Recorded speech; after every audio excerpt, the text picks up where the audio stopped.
Welcome everyone to Rewind Recap Relive, where legends and rising stars meet. I'm your host Jonah, and I'm here bringing you a fantastic edition of the show. But first, I want to direct your attention not only to the background, but also right here. What am I wearing, you might ask? Well, I'm wearing a Wrasslin pin, and you're going to hear a lot about them. You just heard them if you watched the recent collaboration I uploaded with the Titantron. Great guy, great collaboration. But you heard about Wrasslin Pins. You heard about it on social media, Instagram, Twitter. Now you're hearing it right from my mouth. Now let me wrap this mention up by saying that if you like this pin, this beautiful Deadman pin, or any of the pins that Wrasslin Pins has to offer, type in this code upon checkout, RRR15OFF. That is RRR15 off. And you will get 15% off your next order. Now, that's not only a way to benefit you, the viewer, but it's also a way to benefit Rewind Recap Relive and Wrasslin Pins as well. Everybody wins. It's the greatest thing. Finally, a way to help the show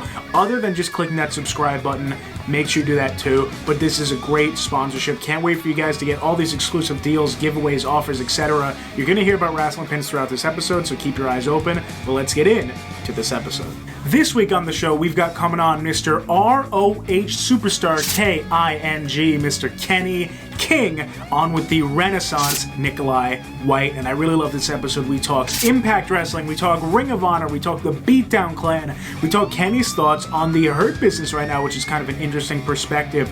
We talk Nicholi's training. Nicholi, of course, ensures you to drink more water as well, and we will get into that in the interview. If you're curious, great interview. Make sure you check it out. But first, let's get into next week's giveaway and next week's episode. Now, for next week, we've got a great giveaway, the first of many to come, a Wrasslin Pins giveaway. You have the chance to win this very Deadman pin that I'm wearing right now, along with 2 Deadman stickers. That can go home with you, be sent right to you. All you have to do is comment hashtag R3 giveaway down below. The winner will be announced on next week's episode. That is hashtag R3 giveaway, and you will be entered to win that Wrasslin Pins Deadman merch. Enter now.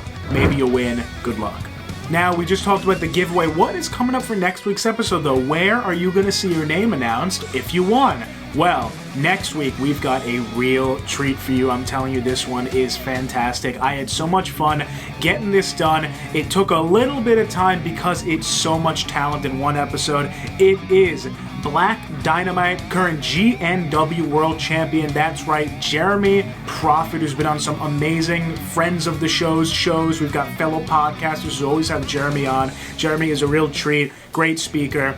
Amazing. He is coming on with the ECW original, the hardcore legend, Sabu, former ECW World Heavyweight Champion, really to finish off, or maybe just another member of our ECW original lineup that we've had going here. And Sabu is actually joined, we are all joined, by the lovely Super Genie, Melissa Coates. Of course, she makes an appearance. She's there for the whole interview. We got a 2-for-1 with Sabu and Super Genie and Jeremy Prophet on there as well. It's such a cool interview. Make sure you be here next Thursday, and also enter that giveaway for the Deadman pins and stickers. See if you won. Next week's gonna be big. Don't miss it. Everything is taken care of, and that was a lot of information to get through, so thank you for making it to this end. Now, I hope you enjoy this episode with Kenny King and Nicholi White. It's really fun. I had a great time filming it. I hope you enjoy it the same. Make sure you go down below, click that subscribe button if you want to help us keep producing this amazing content. And not only that, there's now another option, as I mentioned. You can also go order some Wrasslin Pins and use that code RRR15OFF. RRR15 off will get you 15% off your next Wrasslin Pins order, courtesy of Rewind Recap Relive. And it'll help, listen, it helps everyone out, and you get some great memorabilia in the process. Make sure you enter hashtag R3 giveaway down below. You will have the chance to win some Deadman merch. Make sure you're here next week for Jeremy Prophet, Super Genie, and Sabu.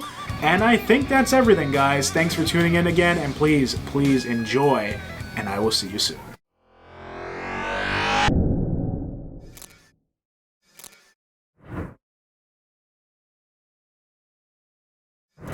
So our first guest is a quick rising star with 4 years under his belt. He's making his name known in the industry, wrestling out of Harlem, New York. Please welcome the Renaissance, Nicholi White. Hello, how's it going? Drink more water, everybody. Stay hydrated. That's the motto. Absolutely. And our next guest is a veteran of the business, having wrestled in companies like ROH, where he's a former two-time TV champion, and TNA, where he's a former two-time X Division champion. Please welcome Mr. Kenny, King. King. Yeah. Very nice to have you, Nick. I think that's really good advice, bro. So yes, he knows the wave. Somebody finally gets it. I don't got my water. It's great having you both here, and I like to start at the beginning of both of your careers and learn how you got into professional wrestling. So, Nikolai, could you go first and just tell us how you started this journey of yours? Well, this all started back in 2017. I was training in the Bronx. This is a place called Bronx Wrestling Federation, nice. Under the legendary Bronco International. He's a head trainer there, owns the ring and everything. But the guy who took me under his wing was who's under contract with AEW. He's one half of Proud and Powerful. His name is Santana. I've been training under him for like 2 years now, and I've been going around the tri-state area for a couple of years now. Did you grow up a fan? Oh, always grew up a fan. It was always around my family. The main reason how I got into wrestling was like I borrowed like a videotape from one of my family members, and I thought I was gonna watch a movie, but it was just a taped episode of Raw, and I just hooked instantly. I was like, "Yo, what is this? This is amazing, right?" And then I never knew what channel it came on. I always like my other cousins, my other brothers like playing like the video games, and that's like, oh right, this is a video game, like, you know. And then eventually, when I actually saw like live wrestling, was actually in a park. You know, they call it backyard wrestling, but they was wrestling on park mats. Yeah. And it was funny because that's how I met Santana and Ortiz. They was like wrestling in the park, and that's how I learned from them. How I learned all the moves, the psychology throughout wrestling, and I just been following them and how they've been doing it, how they make it into the business. So I just been really been following in their footsteps ever since. Yeah. Oh, that's so cool that they were just wrestling in the park. Kenny, how about you? What was your first experience with pro wrestling? Oh man, my first experience with pro wrestling, I can remember. It's a little bit, a little bit. But you said videotape, so I was like, okay, I can relate to that. I had a tape. I had WrestleMania 4 on a videotape, and I got it from my cousin.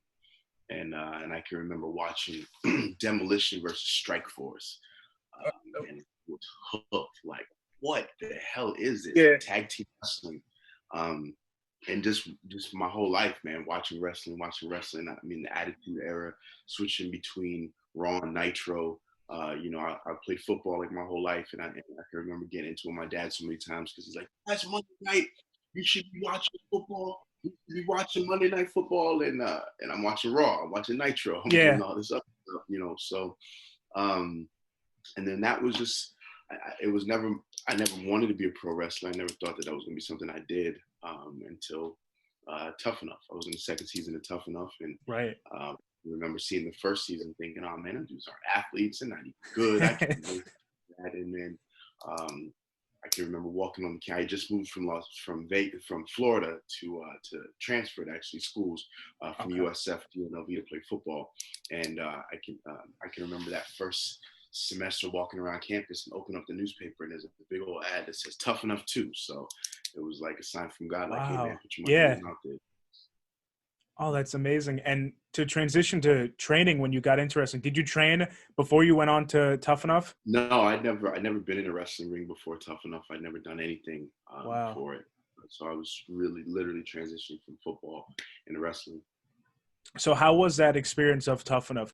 Tough Enough was one of the most incredible experiences in my career, man. It was me going from playing football and then walking into a room with Bob Holly and Al Snow and Chop Guerrero and Ivory. These are people that I know, these people that I watched, and learning and then understand the physicality difference between football and wrestling, and learning how much harder it is on your body to do wrestling than it is to do anything else. And just, the the idea of it still being a competition, you still having that these are your friends and these are people that you're working with and you're going through this experience with, but you still have to be better than this person if you want to continue on. So Tough Enough was really, really cool. I just recently got a chance to watch it with my daughter, which, you know, my 14-year-old daughter watched Tough Enough, you know, but blew her mind. But and that was just kind of like, that's such a cool, just brought up a whole lot of old things that I hadn't seen in a while. Who ended up winning season 2? I can't think off the top of my head. I think it was Maven.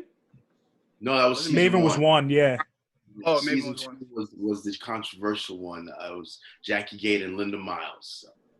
Okay. I should have won it, but you know. Yeah, of course. Well, Nicholi, how about training for you? Was it hard to pick up pro wrestling, or did it come naturally? Do you resonate with anything that Kenny said? Well, when I first my early days of training, it was just kind of like, you know, I went through the basics, but it wasn't really like, you know, very, you know, like well structured, you know, like the teachers wasn't really well structured until Santana actually opened up his school, and the training was intense. So like I love how he structured his classes. First we do like a half an hour of cardio, and then we run our drills, and then we get into the physical stuff and learning the psychology and wrestling. So I'll always have fun training with Santana, always like learning new things every single time. And in this business, you never stop learning. And that's like the one thing I take away from this business. And how about when it gets to your style in the ring? If for somebody who's never seen a Nicholi White match, what could they come to expect from one of your matches? Well, like throughout my whole training, I've been training under Lucha Libre. I always had a fond aspiration of Lucha Libre, and so I'm like a little bit of like, I incorporate Japanese style and Lucha Libre, technical European style. So I'm basically like I'm mostly high flying, but I could get down to the technical stuff, all that good stuff. So Kenny, how about you? Do you have any advice on crafting that unique style in the ring? Yeah, I think for me it was trying to get an idea of who it was that I liked, who it was that I thought was exciting when I watched wrestling, who was that made me say, "Oh, I can't wait to see this person next week." Right.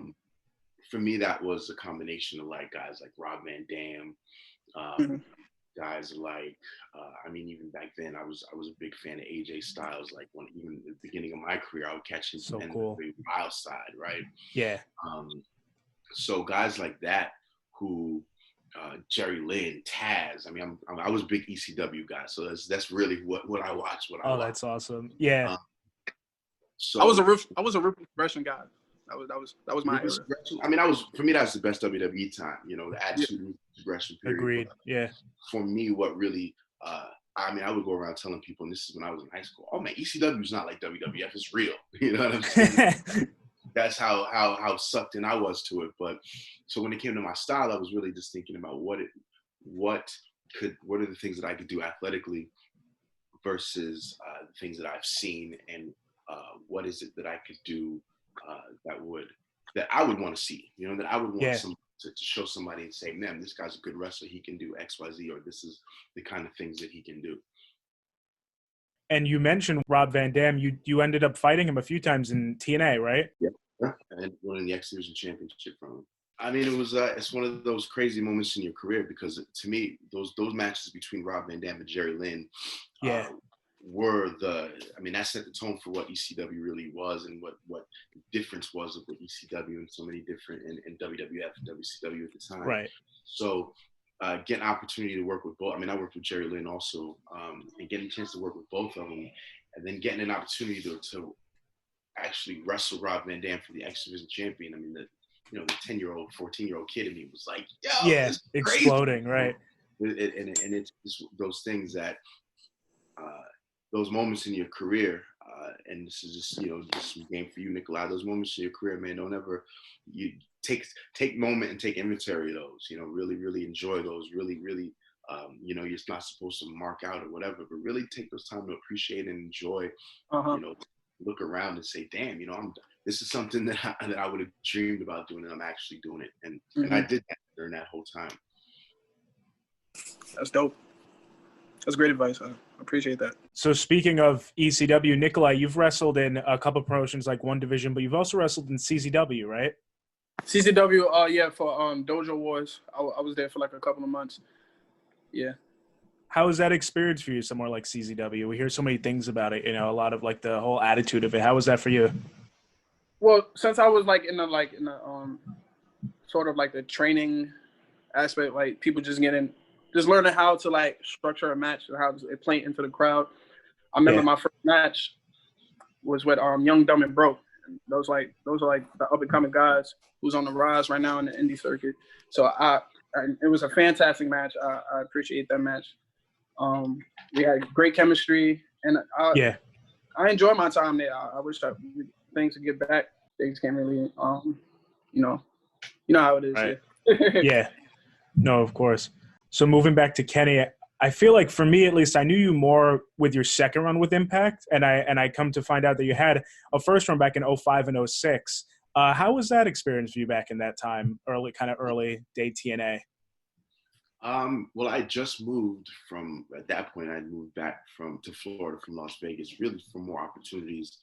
Okay. Coast scene was really blowing up. ROH, CZW, right.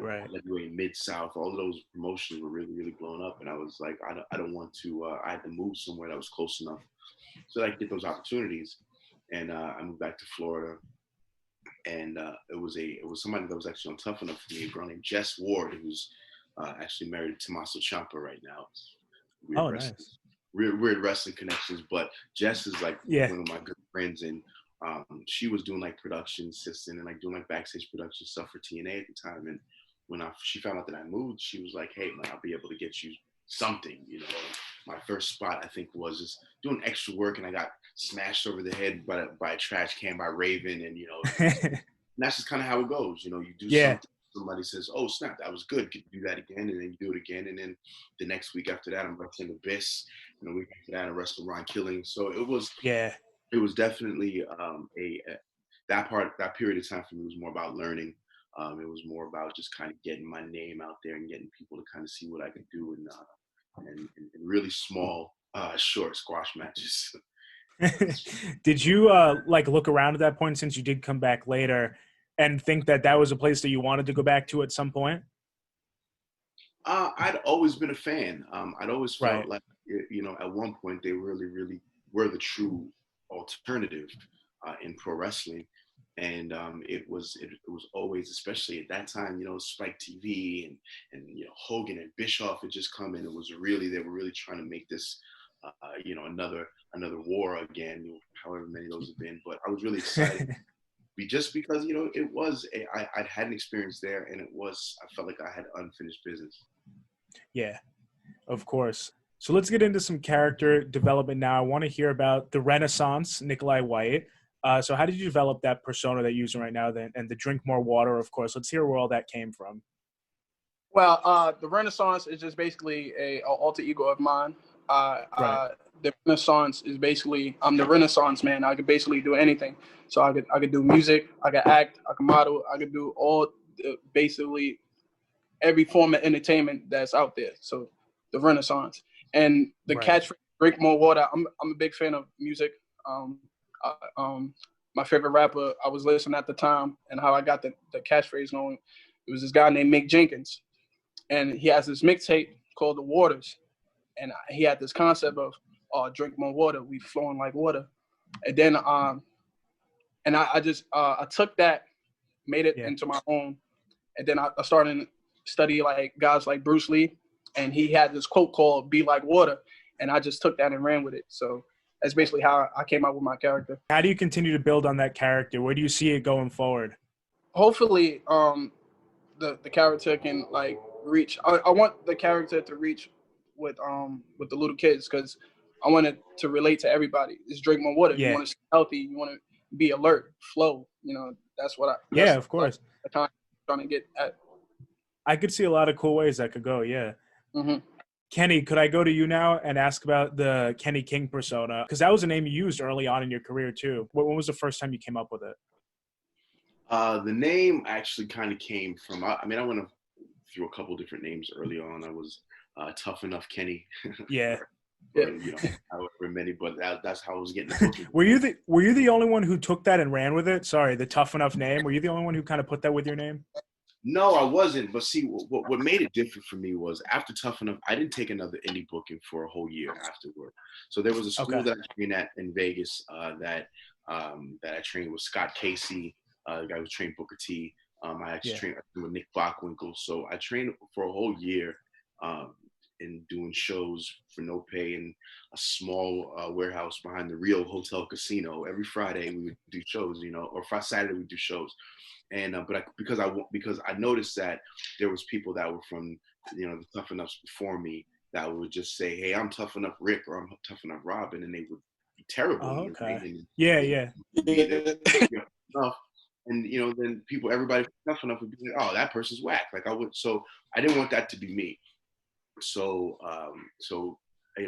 as I was doing the Tough Enough, the Kenny from Tough Enough gimmick, I wanted to make sure that I actually had some skills. But Kenny King actually came from one of my Tough Enough castmates, Linda Miles, who actually ended up winning. In Africa, we went to South Africa, and after I don't know if it was training or not, but she called me Kenny King of Africa. And she would call me that for the rest of the time we were there. Kenny, the King of Africa. So, at some point, Kenny King, because I was the natural Kenny for a while, and then at some point, Kenny King just stuck that name. But the personas, and this is what I trained to. Like the persona this is like version 287 of Kenny King, right? Because the versions, you have to go with what works and what doesn't work. So every time you go out, you try certain things that to try to get crowd interaction, good or bad, depending on what you're doing. And you have to be self-aware enough to stick with what works and get rid of what doesn't, and that's how you continue to be successful and how you continue to evolve your character. Because even if you find a successful character, you still have to find ways to evolve it, because in pro wrestling and show business, once they've seen it, they've seen it. So now, okay, I saw that, now what's next? So exactly. It's just a thing where I always feel like I always have to evolve. I always like to use pop culture references in my promos and pop culture in the things that I do, so that somebody who's sitting at home, I don't have much in common with the new generation, but if I hit a shoulder tackle and then hit them folks, that's me. That's me. You're right there with it, so it's just you got to do those things so people you just got you got to tap in. You got to say, keep your ear to the streets. Nikolai, you agree with that? Oh yeah, absolutely. You want the crowd to relate to you all the time. So I always put in pop culture references. Definitely when I hit a shoulder tackle, I hit a Millie Rock, hit the folks or whatever. Definitely. That's basically that's basically what my character does. I dance or whatever. That's my shit. Yeah. So I mentioned, Nikolai, you worked with One Division Pro, and you actually ended up winning the championship there, right? Yes. So how was that? Can you describe how that felt, them doing that for you, putting their faith in you to hold the title? Yeah, it was kind of weird because I wasn't expecting to win a championship so early in my career. This was I'm 3 years in during this time. So when they came for the idea for me, I had this money in the bank type contract, whatever. I just had a contract with a folding on it.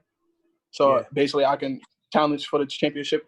So when it came up to me for it, it was last second. They basically did it during the match. It was hey, you're gonna cash in your thing. I'm like, oh really? This is happening right now. Okay. I went in. I was, the nerves was on right.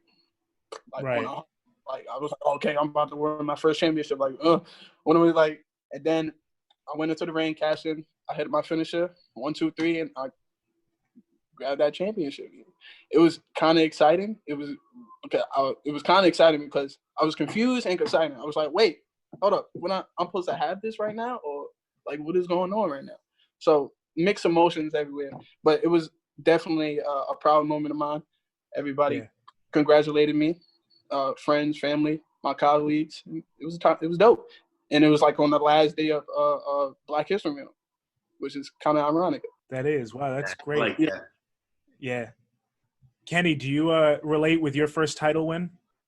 Was it kind of a similar feeling? Kind of. I mean, kind of sort of, right? Just on the simple fact that, like, anytime there's someone that you in the business when you're early on and someone says, hey, we want you in this championship, it gives you a little bit of validation. It gives you the, okay, I'm doing this right. I've been, I haven't been doing this for nothing. The long hours, the long trips, all of this other stuff. I'm not just doing this spinning my wheels. It's validation. So it makes you feel good, and it keeps you pushing through the rest of it. Kenny, for you, you were in Ring of Honor during a really amazing time, like you were saying, when it was picking up in the indies. You wrestled guys like, Kevin Steen and El Generico and Bryan Danielson, just to name a few. How was that run for you? Any early memories from there? I mean, that was my very first match as contracted talent. I went to a 15-minute draw with Bryan Danielson. Wow.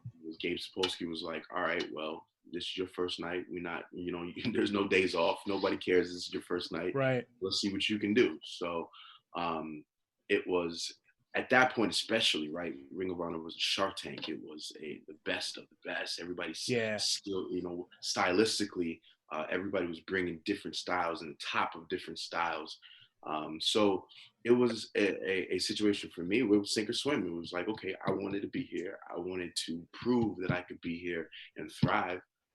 So it doesn't matter if it's Bryan Danielson or, the Kings of Wrestling, Chris Hero, Claudio Castagnoli, World's Greatest. So many great. Oh my gosh. Steen and Generico. Like every time you go out there, you have to make sure that you bring your best, because not only is the team or the person across the ring from you bringing their best, the match in front of you is trying to blow you out of the water, and the match behind you is trying to blow you out of the water. So, it's just in those days it was you wrestling for your spot, basically. Yeah. That's so interesting. That's like what I've heard, what it was like back in like the 80s and 90s. So that's wrestling for your spot. People was cutthroat in the 80s. Oh, yeah. You also had run-ins with Kenny Omega and the Young Bucks, right, during your time in Ring of Honor? Yeah, I was married to Kenny Omega for quite some time, and then the Bucks. Yeah. My second run, especially, I've had multiple matches with the Bucks. Yeah, I mean, I think that guys, for the most part, guys are where they are because they belong to be there. Kenny Omega has been grinding in Japan and really, really making a name for himself as the Gaijin in Japan. And I mean, the Bucks, I've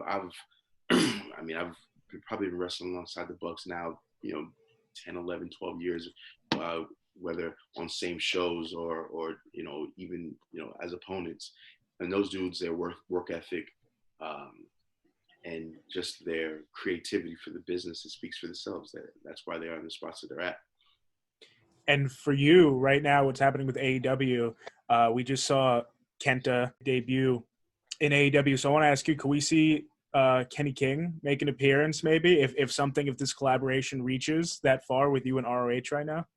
Absolutely. I'm still, like I said, I've been friends with the Bucks for a really long time. Cody and I have a good relationship. Right now, I think what everybody's doing is what's best for the wrestling business. And I think that's great. I think it's finally kind of come to a part where it's less about, this is our territory, this is our turf. We need these viewers, we need those viewers. And it's starting to realize that average wrestling fans don't really care about that shit. They just want good wrestling. They want to be entertained. And, I think that if people can get out their way, cross-brand promotions, it might be the thing to do this year. It's such an interesting take. Nicholi, as a fan, do you have any opinions on what's happening right now? As a wrestler yourself, too. I'll definitely like it. I'll definitely like to see more of it, especially because we haven't seen this type of stuff since, the territorial days. So stuff like this is like a breath of fresh air, and I hope things is like, I hope it like builds more opportunity for like guys who are in the indies or trying to get their name for themselves. Like it's all about the opportunity for every, like for the guys. Absolutely, yeah. And Nicholi, for you, what are some matches that you're proud of in times in your career you could look back on and be proud of? Let's hear some of those accomplishments. I have a couple. Definitely. Okay. My match with Mantis is another guy who's making a name for himself in the tri-state area. I had a one-on-one match. We was the opener.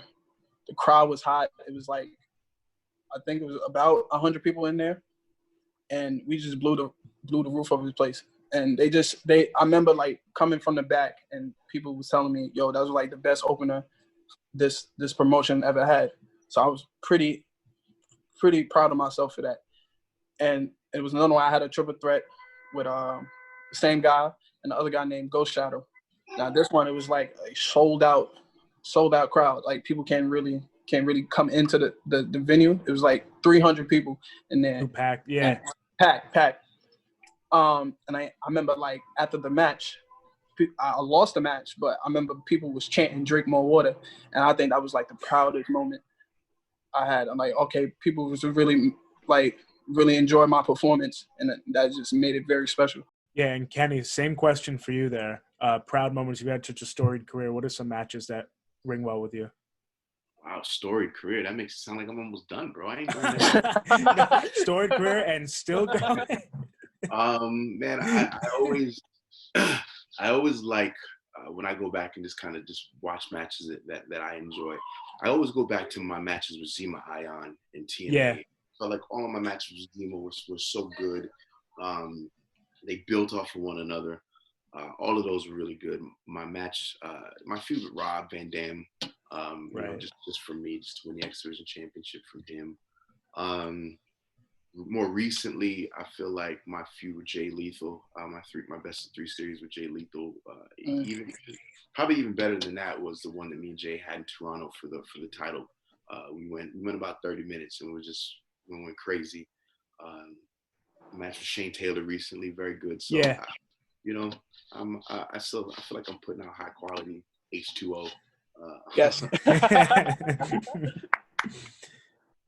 I wanted to ask something specific for you, Kenny. The kick that you do, because when I was younger and I'd see you, that's what immediately caught my eye. The Eddie Gordo? The Eddie Gordo, yes. Yeah, exactly, yeah. I love it. His name is very appropriate. Eddie Gordo was, first off, I've been in the capoeira for a long time. I think I saw Only the Strong the first time when I was in like 7th grade, right? Banana way. That was my movie. And then when Tekken, I think Eddie Gordo came out in like Tekken 3. And once I saw some of the stuff that he was doing in Tekken 3, again, like I said, that's just one of the things that when you come up with a move set, you try to emulate things that you've seen that you're like, oh, and I just knew that at some point I was going to have to incorporate capoeira into my pro wrestling. So Eddie Gordo's, that's the namesake. I love it. I love that move. And your second run, when you get back to TNA and your hunt for the X Division, we talked about it for a while now. And I'd just love to hear overall, when you won that X Division championship, what was going through your head? Validation, happiness, craziness, right? Because I had left ROH to go to TNA, under some interesting circumstances. Again, no negative circumstances by anybody that matters or anything like that. But there was still, I felt like that I still had to prove something, when I went there, and that was validation too. X Division Championship, that was validation that 1, I made the right move, and 2, that I'm doing things the right way. And on the flip side of that, the X Division is the blueprint for a lot of what you see right now. A lot of So the X Division, and to be X Division champion for me was very important because that's the standard bearer, especially the old X Division belt. Like that was the one. Yeah. So it just, to me, says the champion of the X Division is a standard bearer for the new generation of pro wrestling. And specifically for Impact, as we're talking about right now, the X Division, I don't believe you were ever in an X Division on Ultimate X match, right? or were you? Like 9 Ultimate X matches, bro. I don't think that anybody did more Ultimate X match. In my turn to TNA, I was doing an Ultimate X match. There was a period of time where I was doing like once a month. So I probably got like 7 to 9 Ultimate X match. My first night in Destination X 2012, it was the Ultimate X match was me, Sanjay, Zima, and Scorpio Sky. And I should have known. I should have known. No, I should have known. I love those matches. How were they for you then? The Ultimate X matches. I was going to ask if you ever wanted to be in one, but you got more than anybody. So how are they? Dangerous. They're dangerous as shit, man. I don't know. Like after your first one, like this is great. It's Ultimate X, the novelty. It's dangerous. There's a lot of moving parts, and you have dudes moving, and you have potentially the ability to drop from 15 feet. Yeah. To a mat that's maybe not stable, and that's not good for your stabilizing muscles in your knees. You could have something crazy that happened my first, like Sanjay Dutt got hurt, he separated his shoulder, and then we had to pretty much call an Ultimate X match on the fly on live pay-per-view, try to change a finish in the whole 9. So wow. It's I would say, okay, to do one is great, but you don't need 7 though. Hell no. Nikolai, would you ever want to do an Ultimate X match? Oh yes, definitely. Yeah. I think like the creativity that I have would be ridiculous if I was ever in an Ultimate X match. Like I would come up with some of the most craziest stuff in the world, something you've never seen before. So I would definitely, hopefully down the line, I get the opportunity to be in an Ultimate X match. See, that's some young knees talking. That's the young knees talking. Okay, I hear you, bro. Nikolai, for you, what has been the biggest struggle that you've seen throughout your career so far? Yeah. To go off the top of my head, I think getting that recognition, but I don't have that struggle no more. I don't think I'm chasing for that that recognition. I just want my work to be I just want my work to be out there. I just want to put myself out there. Just want my creativity just to serve. I just want to make people happy. I just want to entertain. So I really don't trying to chase the record, the fame or whatever. I just want to go out there, entertain, and just have fun. We talked about connecting with the audience and everything, but I'd love to hear the entertainment guy, Kenny King's thoughts on that, just wanting to entertain. Well, I think, man, I feel like that's the biggest struggle, right? Is to stay relevant and to continue to improve and to continue to evolve and to continue to connect. And all of that just comes with, you really have to master this. You really got to master the craft. You really have to, you got to stay in tune with the audience. You have to, pro wrestling, the thing about pro wrestling, a lot of people that don't know before they get into it, it's not just things you do inside the ring. Mm-hmm. It's not just learning the moves. It's not just learning how to, not get hurt or hurt somebody else. A lot of it is learning timing. A lot of it is learning, this is something that I stole from Al Snow 20 years later. I still use. It's not what you do, it's why you do it. Why you do it? Why are you doing this? If you could be doing the coolest stuff and the most amazing stuff physically, but if it doesn't make sense, you won't be able to connect. So that to me is just the biggest. The more that you strive to add to your bells and whistles, the more that you strive to make yourself more marketable and more of a person that you would want to see. That's where the recognition comes, because people are watching you that you don't even know. Especially right now, people are watching you that you don't even know. You keep up that steam and you keep just doing you and you keep having something for them to watch, they'll keep coming back and watching. Yeah, absolutely. Before we wind it down, I just want to get into, Kenny, your time with the BDC, the Beatdown Clan. Yeah, I love the Beatdown Clan. I wanted to know just how that came about. Beatdown Clan was, so there's like the Beatdown Clan proper, right? And then there's the kind of lead up to it. So yeah, the lead up to it was so what I call them one of my unplanned hiatuses from TNA, where I just kind of disappeared for a while. Well, during one of my unplanned hiatuses is when they picked up MVP, and MVP and I'd never met at that point, and Oh, wow. it was interesting to me because I'd always felt like MVP and our characters occupied some of the same space, loud, big mouth, brash, cocky. So I was especially when they were like, all right, well, you're going to come back and you're going to, have some interactions with MVP and you're going to demand your space. And, that was the kind of the direction for my character. I was just wondering how that would go. And it was almost instantly where I realized that the chemistry that we have, we don't occupy the same space. We can kind of, when we're together, we can do with characters so many different, that we can go into different directions, if that makes sense. Yeah. We can cover more ground together with our Right. character. I like that, yeah. And it was almost instantaneously, man, we hit it off. We realized, oh, snap, you can do this, you can do that. Okay, so when you do this, I don't have to do this, I can do that. And then it was Bobby, Bobby just being Bobby with force. And that was like the lead up to it. We just all worked together, and it was just all an idea of, we're not going to be three big black dudes to do this and that. We're just going to be three bad who wrestle, who don't take shit, who will beat you up if necessary. And yeah, we just happen to be black too.